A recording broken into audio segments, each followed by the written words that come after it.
Too many cooks spoil the broth. And we are seeing this once again with Liverpool in the 25-26 season. All those super teams in the past pretty much failed for similar reasons in the fact that they tried to have all those big names up front to be the headliners, if it's anything, while not prioritizing strengthening the defense because they thought that they already had a very good defense and they just needed some young players to come up in the future, and that's all. With the Galacticos, we already know about. It's just the fact that Makaleli was sold and Real Madrid just didn't win as much. I think they went trophyless actually from the last few years before they won La Liga in 2007. England's golden generation in 2006 couldn't get as far as they wanted to in the World Cup, especially because with the likes of Scholes, Gerrard, Lampard, and so many other great names in midfield, they didn't prioritize having that defensive midfielder that actually would have given them a lot more stability, if it's anything. How about Man United in 14-15? We had a lot of firepower up front, but we had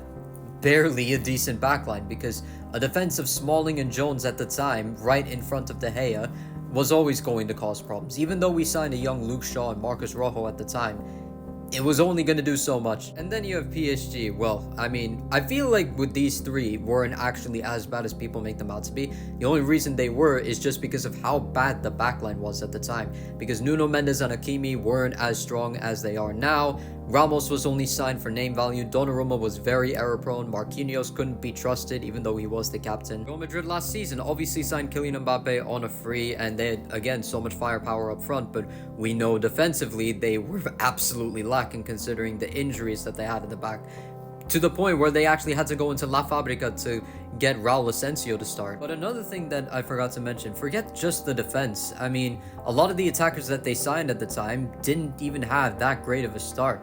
I mean, we're seeing this right now with the likes of Wirtz and Isak. And now, because of how much firepower Liverpool have up front, it's just a matter of trying to fit everyone in. But then if that's the case, then they're going to end up having tactics like this. Like, guys, this is in the 31st minute against United the other day. What kind of tactics are these? What is going on here? And considering the fact that Leone also tore his ACL very unfortunately, and right now Liverpool don't have the best depth at center back because Joe Gomez is okay. Konate hasn't been great this season, even though he was great against United. Van Dijk hasn't been up to par for a large part of this season. I feel like Liverpool's problems are only going to get worse from here.